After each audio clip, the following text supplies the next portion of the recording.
so with ourselves at the present time. We are in the Exodus moment. We are on a journey. We must carry this on. We must have the sagacity. We must have the energy.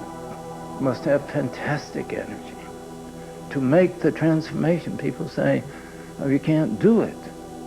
And the answer is that we must do it.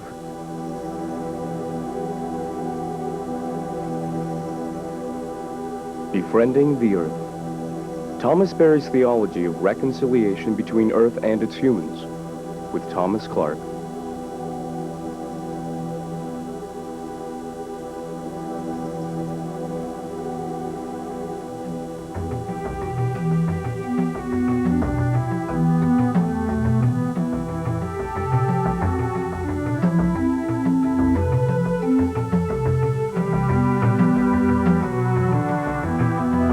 In dialogue at the Holy Cross Center for Ecology and Spirituality, with host Dom McDonald.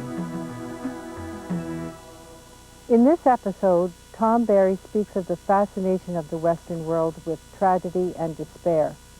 That's why historically, within the discussions and the writings around Christian practice, it's been a grim business. We are not supposed to enjoy God. We are to be terrified by the inevitability of our failure to be good enough to please Him. Millions of us will burn in hell for this failure. Our moral life is a tragic life, therefore, and this leads us to admire tragedy and failure. But Thomas Berry tells us that we cannot afford such indulgences. We are at the end of a particular stage of human history, of Earth history, and we are in Exodus, on our way to a promised land. This transition will require all of our skills and positive concentration, and most of all, the belief that we will get there. I would like to begin with the central symbolism of the Bible, which is the symbol of Exodus, the transition symbol. This is the overarching symbol of the biblical world, the overarching symbol of Western civilization. We are now at the terminal phase of the Cenozoic. That is the terminal phase of the past 65 million years that gave the brilliance to the natural world as we have it, that established the setting in which humans could come into existence in the modality that we exist. We haven't been here a great many years, hominid types perhaps for several million years, but the specific ancestors of present humans would be something like 100,000 years. And this would exist for the major part of that 100,000 years would be in what is known as the Paleolithic, and then the development of villages, of the domestication of plants, animals, that would come in the last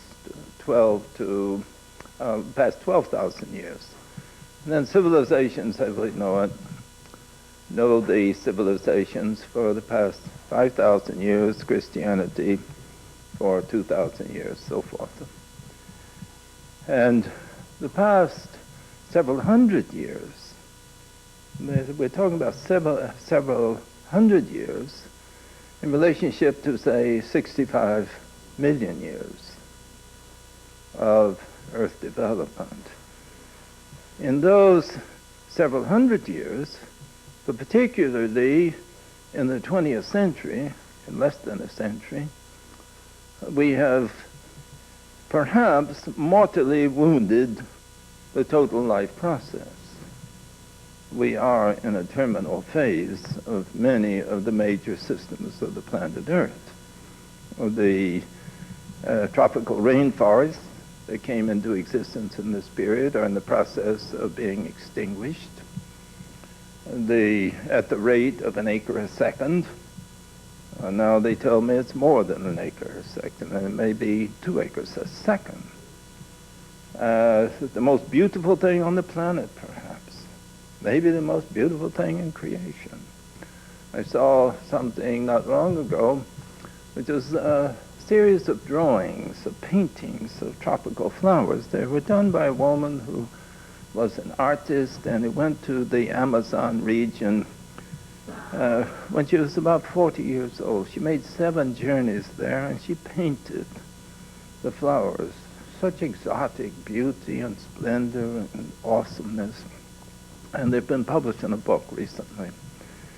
And I was going through that book and just staggering at the beauty of flowers that existed there, nowhere else, and which were being extinguished at the rate of an acre a second in their setting. And it is something that causes a person to think, what are we looking for? Are we looking for beauty or joy of life? Are we looking for poetry? Are we looking for understanding? Are we looking for the divine? What are we looking for? I've outlined a long series of adjustments that are needed that constitute what I would call the ecozoic phase. It's going to require a spirituality of discipline. And some of the features of the discipline, of course, are a change from an anthropocentrism to a biocentrism, to a geocentrism. That is a move from democracy to biocracy. From the rule of humans, I consider democracy a conspiracy of humans against the natural world. Also, the U.S. Constitution is the constitution of humans, preparing the setting for the destruction of the North American continent. We need a North American Constitution that would include all the components of the North American continent. All the life forms need to be represented if we're going to survive. The future is going to depend extensively on the capacity of humans to understand just how we function. Because whereas we can't make a blade of grass, and whereas in the Cenozoic we had absolutely no role in the unfolding of the life process, in the future we're going to be a condition for everything that happens. We can't make a blade of grass, but there's liable not to be a blade of grass unless we accept it, defend it, and foster it. So we have a fantastic shift in responsibility of where we're going into this. I'd like to use, in talking about this transition, I'd like to use the Exodus symbol. And it is the central symbol in Dante's Divine Comedy. It's the central symbol of the American world, because people came here consciously feeling that they were making an exodus into a sacred world from a disintegrating world. And so at the present, perhaps our greatest symbol is the Exodus symbol. As we make the transition now from the terminal Cenozoic to the emergent Ecozoic.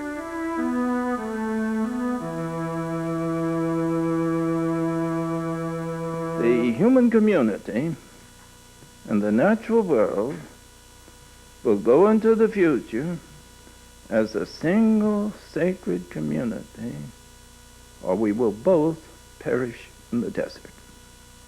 Say that again. The human community and the natural world will go into the future as a single sacred community, or we will both perish in the desert. That's the significance, that's the importance of understanding this larger dimension of sacred community. We have been trying to go into the future as a human community in an exploitative relationship with a natural community, but without this sense of being integral with a sacred community. Now, from here on, that is just not acceptable, purely and simply not acceptable, because it's a way of death. When it comes to ritual, this is why baptism as we have it is no longer satisfactory. The Ten Commandments are no longer satisfactory. You get the catechism when you're young, you learn the catechism, who made you, God made you, who is God, God is the creator of heaven and earth and all things, and so what are the divine attributes, and we get all of these 7-year-old children, in my times at least, used to get the infinity and the infallibility and all these big words. But the creation itself is not dealt with. I was not long ago, or it's some time now, some years now, that I was at Buffalo at the meeting of religion teachers. And there were several thousand teachers of religion there. And wherever you have teachers, you have the booksellers selling the textbooks. There must have been 50 companies there with all these displays, a half-mile long, all these displays. I went down the whole series of them. I found books on everything under the sun dealing with religion, as regards belief, as regards social responsibility, as regards spirituality, as regards ministry, as regards sacraments, as regards the Blessed Virgin, all these things. Not a single thing could I find dealing with the created world, with the natural.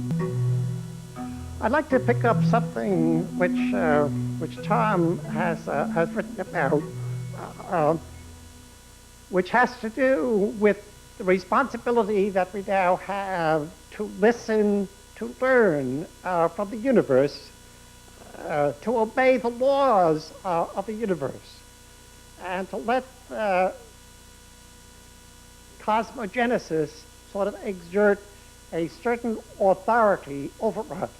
Now there too, I think Tom speaks a pretty strong language, and once again, my reaction is okay, but nevertheless. So I would say, yes, we do have to listen to, and we do have to obey the laws of the universe, but we have to remember a few things about this relationship. We mustn't forget that the laws of the universe have their peak expression in human conscience. Let's get it down to the earth. Are we called to take care of the earth? Or somehow does the earth take care of us?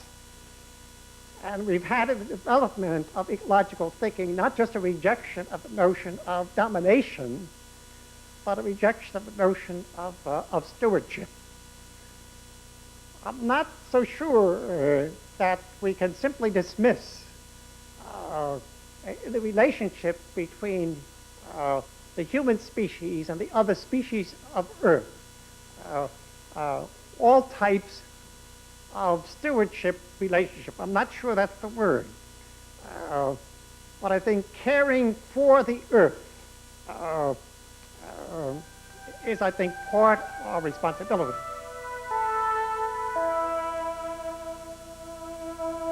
A person could grow up in that context believing that humans had no relationship with the natural world, no responsibilities to the natural world, no sense of identity with the natural world. Now, going from something like that to baptism. Baptism gives us a relationship with the divine. It gives us a relationship that gives us a human religious community. It doesn't give us any substantial relation with the natural world itself. We use the water.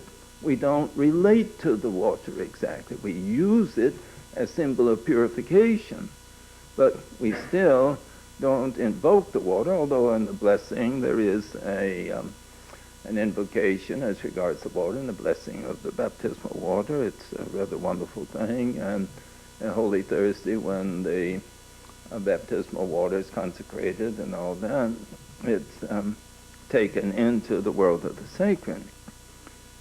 But there's still the problem of baptism of the natural world, and that's why one of my suggestions is that we go to the Omaha Indians, who have this wonderful ceremony of presenting an infant to the universe.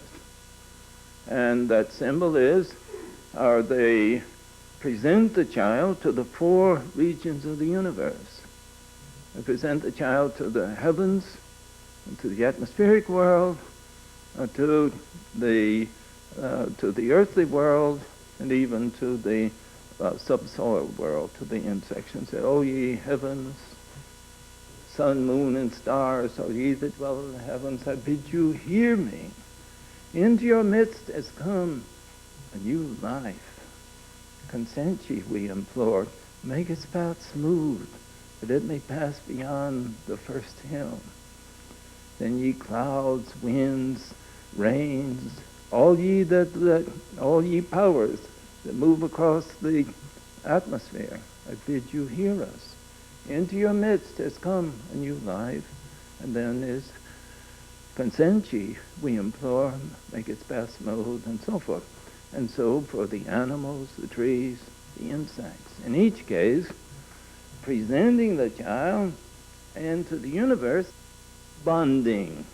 It's a wonderful word, bonding. We talk about it, how parents are bonded with infants when they are born, how our societies are bonded, and so forth. But this is a most primordial mode of bonding. If we do not have this in childhood, we're not very likely to get it when we're older, particularly in this alienating industrial world that considers itself progressive, the extent to which it isolates itself from the natural world. In fact, there is this famous lecture, the Romani's lecture, that was a traditional lecture, a prestigious lecture given in England, I assume annually or on occasion. And in 1893, it was given, I believe, by Thomas Huxley. And there it was on ethics and evolution. And there he said that human civilization consists in the how did he express it? The resistance of the negation of nature at every step.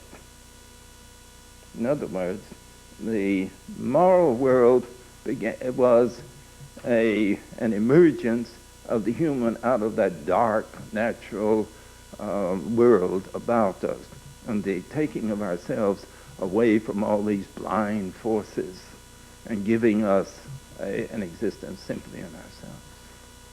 So these are some of the ideas back of the type of a world we live in, so that when it comes to sacred community, we have in the church the idea that church is a sacred community, parishes are sacred communities, as indeed they are. Humans are sacred community. But what has happened, we've particularly have the idea that nations are sacred communities. We now have the idea that corporation communities are sacred communities. The industrial world is the sacred world, and we have an obligation to industrialize all the peoples of the world, and so forth. That if we leave them, that if they're left without the industrialization, then somehow they won't be fully human. There's a number of things that might be talked about here, and one of them has to do with journey. And it has to do with a book that was written not long ago by Freeman Dyson, who was a scientist. He had a lot to do with the nuclear investigation, I think, since the 1950s. and who was a scientist of some prestige, and he said some rather remarkable things. But he wrote a book, Weapons and Hope. And in the last chapter, he has a chapter entitled, Tragedy is Not Our Business. There is a fascination of our Western world with tragedy. And this has to do with a few remarks I'd like to make on ritual, in the sense that, to my mind, the universe itself is the primary ritual. It's why religions constitute their rituals around the seasons of the year and so forth. But there is in the Western civilization a fascination, apparently, with tragedy. And that's why, in talking about things and spirituality, it's a kind of a grim business, generally, because you're dealing with evil and good and the strengthening of spirituality and all that stuff. So with ourselves at the present time. We are in the Exodus moment. We are on a journey. We must carry this off. We must have the sagacity. We must have the energy. We must have fantastic energy to make the transformation. People say, oh, you can't do it. And the answer is that we must do it. There are sacrifices to be made. There's a discipline. There's a spirituality. There is a divine meaning in the process. But if we don't perceive some of this, then we are not going to really be able to carry this off. And particularly, if we don't appreciate the real dimensions of what it is to be a member of the sacred community in this larger sense of the term. The human community and the natural world will go into the future as a single sacred community, or we will all perish in the desert. That statement gives us some idea of just how deep the ecology movement will have to go before it begins to adequately motivate us. It cannot be accomplished without the effort of the world's religious leaders to see the earth once again as sacred. The fact that we're not meant for tragedy, I think, is very important to know right now, because I think it's like we're watching ourselves destroy ourselves, and we're paralyzed, and we're not doing anything about it. And it's almost like that, simplistic thing that, well, if we have Armageddon, then there's going to be the next life, and it's going to be better, or something like that. It's not really living now, here, where we are. The byproduct of all this, in my personal experience, has been one of ever-increasing sort of inner peace, which I think is one of the great things that we are searching for, but often don't seem to find.